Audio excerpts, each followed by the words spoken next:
Hello, I'm Susan Parker, Clerk Historian for the St. Johns County Clerk of Courts, and we want to introduce you to some of the people who have fought for the United States from St. Johns County. The St. Johns County Clerk of Court honors the men and women who have served in the armed forces of the United States with this virtual exhibit, which features just a few of the thousands of discharge certificates that were recorded at the clerk's office.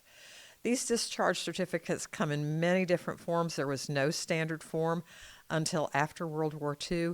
Some are handwritten, some are typed. And each discharge document is a small story about veterans' experiences. And there are many different experiences, many types of people that it needs to support the soldiers in the field. So we offer a sample of veterans who served from the Spanish-American War in 1898 to World War II in 1945. We stop with the end of World War II because privacy regulations restrict the display of more recent documents. At the end of World War II, each branch of the armed services was still issuing its own certificate, but thereafter the Defense Department was formed and came up with a form that worked for all of the armed services, popularly known as DD 214. Veterans came to record their discharge certificates at the clerk's office so that they would have an official permanent copy of the discharge. If they were to lose it, they could go to the court's office and get a copy.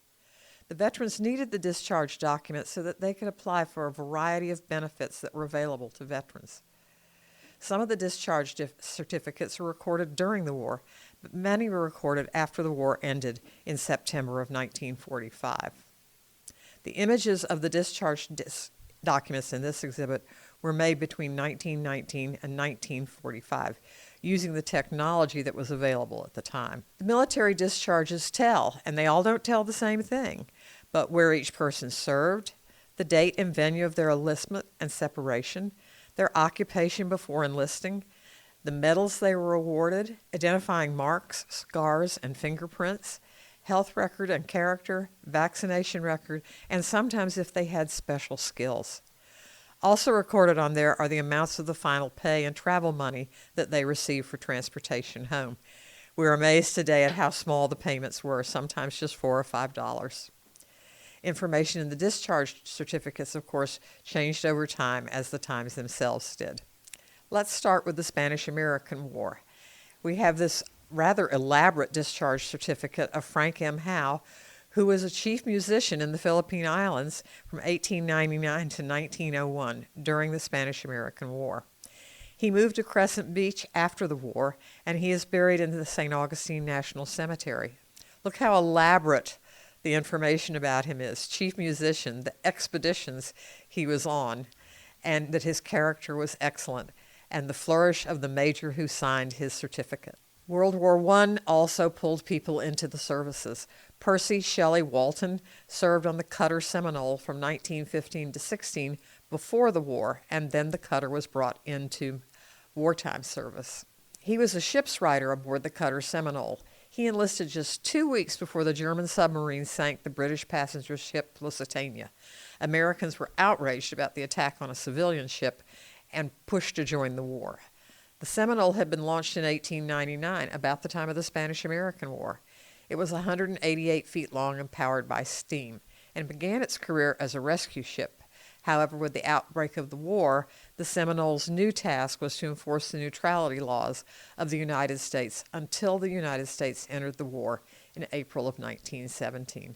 We have two very different individuals who recorded their World War I discharge certificates with the clerk, Lieutenant Colonel James Burnham Griffin and Private Henry Isaac. However, both of them took part in the 7-week-long Meuse-Argonne offensive in France that ended World War I. It was the largest offensive in U.S. military history, involving 1.2 million American soldiers, and the second deadliest battle in American history. It lasted from the end of September until November 11th, when the armistice was signed. The reverse side of the discharges of these soldiers lists their participation in the Meuse-Argonne offensive. How different they were. Lieutenant Colonel Griffin was a surgeon, and he came back to St. Augustine and opened up his medical office in St. Augustine on Cathedral Place. Private Henry Isaac was black, and he was a laborer who lived in Lincolnville. Here you see the discharge certificate for Colonel Colonel Griffin, he must have lost his discharge certificate or perhaps it was damaged, and so he made this oath at the clerk's office about his service, and it was signed by the clerk at the time, Oliver Lawton. This is the discharge certificate for Private Henry Isaacs. He was the man who lived in Lincolnville after the war, and he served the entire war just as well as Colonel Griffin. Both Colonel Griffin and Private Isaacs survived the Moose-Argonne Offensive, but thousands of U.S. soldiers did not, and they are buried here at the Moose-Argonne American Cemetery. It contains the largest number of American military dead in Europe, more than 14,000. Most of them lost their lives during the fighting and were buried where the fighting took place. Ella Virginia Oliver was a nurse during World War I, and she was with the Army Nurse Corps, although she served only a short period of time. She was enlisted and immediately got the Spanish flu and was hospitalized for 10 days. Nurse Oliver survived the Spanish flu, which killed more than 20 million persons worldwide. After discharge from the Army, Oliver worked at Flagler Hospital as a nurse, which at that time was on Marine Street, about 3 blocks from where she lived on Marine Street also. Here is her record of enlistment and shows her going into the hospital, being discharged from the hospital, and not long after that being discharged from the military service. Sergeant John Cruikshank was an educator before he joined the U.S. Army to fight in World War I. His discharge document notes that he was a superintendent of schools before he enlisted in Chicago, so he was not from St. Augustine or St. Johns County. He was discharged in 1918 at Camp Joseph E. Johnston, a training camp. Today, Camp Johnston is the Naval Air Station Jax. In 1927, Cruikshank returned to Northeast Florida to live in St. Augustine. He must have liked what he saw when he was here for training. Cruikshank served for more than 50 years in education in St. Augustine. He was the head of the St. Johns County school system as superintendent of public instruction, and earlier had been the principal of then Ketterlinas High School. John A. Cruikshank School on North Whitney Street was named in his honor. St. Johns Countyans in World War II certainly rushed to join after the Japanese declared war on the U.S. in December 7, 1941. Look at the size of these headlines. The United States declares war on the Japanese Empire. Of course, Europe had already been at war for several years before the Japanese attacked the United States on December 7, 1941. The following day, the United States declared war against Japan, and 3 days later, the United States declared war against Germany and Italy.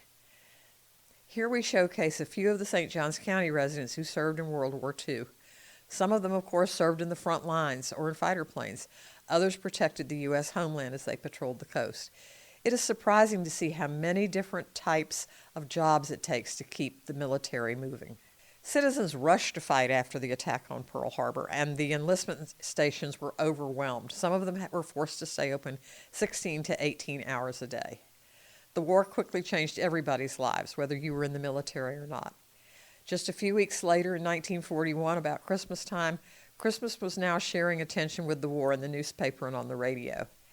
And because of German submarines patrolling off the coast, access to St. Johns County beaches were restricted from time to time. Private First Class Kyler D. Patterson had enlisted before the war started. He enlisted in October of 1941. He served in the U.S. Army for the entire war. He was a truck driver in a bombardment group, and he was wounded in Normandy in June of 1944. Private First Class Willie Proctor served in the Army for the entirety of the war as well. At the age of 24, he enlisted just 3 weeks before the war. I wonder if he knew that war was about to be declared. He spent 3 of those years on overseas duty. He was a munitions worker with an ordnance company and was in campaigns in North Africa, Sicily, Rome, and Naples.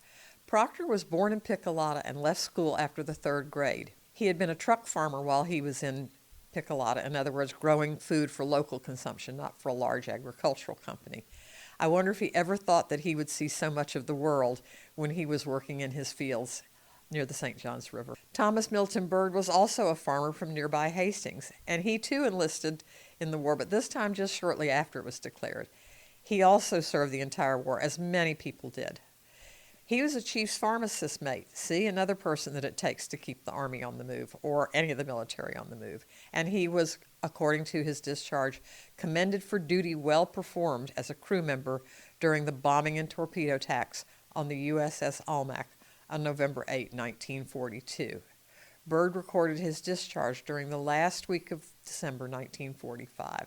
And here is a picture of the ship that he served on that was fired upon off the coast of Algiers in November of 1942.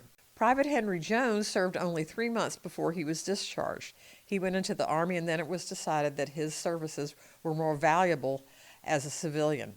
At the time of his discharge, he had been attending the School for Bakers and Cooks, Colored, at Fort Benning, Georgia. He enlisted at the age of 39, rather old for most enlistees. Private Jones had been the owner of Henry's Pie and Pastry Shop at 72 Washington Street in St. Augustine before he went into the Army.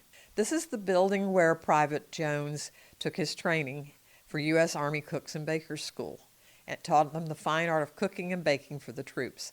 Soon after World War II, the school was closed. Virginia D. Edwards was a technician 4th grade who served in the Philippines and New Guinea.